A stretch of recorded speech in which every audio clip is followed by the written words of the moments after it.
ఈ రోజు మనం అర్చన చేసాం. అయితే సాధారణంగా మీరు పోదురికి అర్చనకి వెళ్తే ఒక 21 రూపాయలు 11 రూపాయలు 50 రూపాయలు మీకు తోచినట్లు ఇస్తారు. కానీ ఇవాళ ఎంతో విశేషమైన రోజు, ఇవాళ శ్రావణ శుక్రవారం. ఇలాంటి పుణ్యమైన రోజున ఒక బ్రాహ్మడికి ఒక వస్త్రం అంటే ఒక పంచ లేదా కండువ లేదంటే ఒక గామంచ లేదంటే 2 అరటిపళ్ళు లేదంటే ఒక కొబ్బరికాయ లేదంటే ఏదో ఒకటి తీసుకెళ్ళి ఒక బ్రాహ్మడికి దానంగా ఇవ్వాలి. ఏదో ఒక బ్రాహ్మణుడు ఇస్తే ఏమవుతుంది?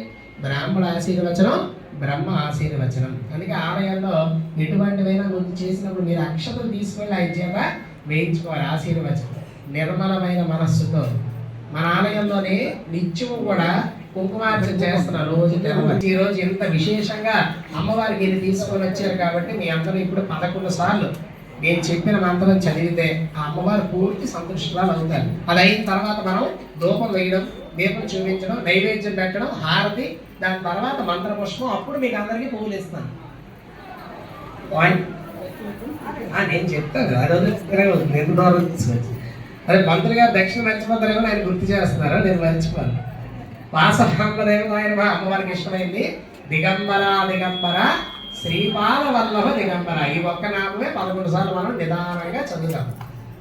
ఓం దిగంబర దిగంబర శ్రీపాద వల్లభ దిగంబర దిగంబర దిగంబర శ్రీపాద వల్లభ దిగంబర దిగంబర దిగంబర శ్రీపాద వల్లభ దిగంబర దిగంబర దిగంబర శ్రీపాద వల్లభ దిగంబర దిగంబర దిగంబర శ్రీపాద వల్లభ దిగంబర దిగంబర దిగంబర శ్రీపాద వల్లభ దిగంబర దిగంబర దిగంబర శ్రీపాద వల్లభ దిగంబర దిగంబర దిగంబర శ్రీపాద వల్లభ దిగంబర దిగంబర దిగంబర శ్రీపాద వల్లభ దిగంబర